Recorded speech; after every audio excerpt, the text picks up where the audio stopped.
Hi friends, నేను ఎవరో తెలియాలంటే ముందు సబ్స్క్రైబ్ చేసుకోవాలి కదా. సో ఐసెట్ ఎగ్జామ్ రాయడానికి నేను విజయవాడ వెళ్ళాను అనమాట.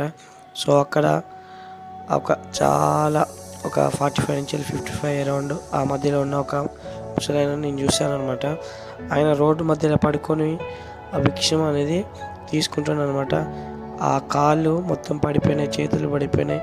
కానీ ఆయన జీవితం మీద ఒక ఆశతో బ్రతకాలనేసి ఆయన భిక్షం ఎత్తుకొనైనా జీవించడానికి సిద్ధంగా ఉన్నాడు.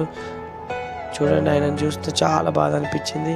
సో నేను కూడా ఫస్ట్ సారి ఆయనకి హెల్ప్ చేద్దామనేసి నాకు తోచినంత, అంటే 500, అది కూడా నేను ఫస్ట్ సారి అనమాట అంతగానం ఇవ్వడం ఒక భిక్షగాడికి.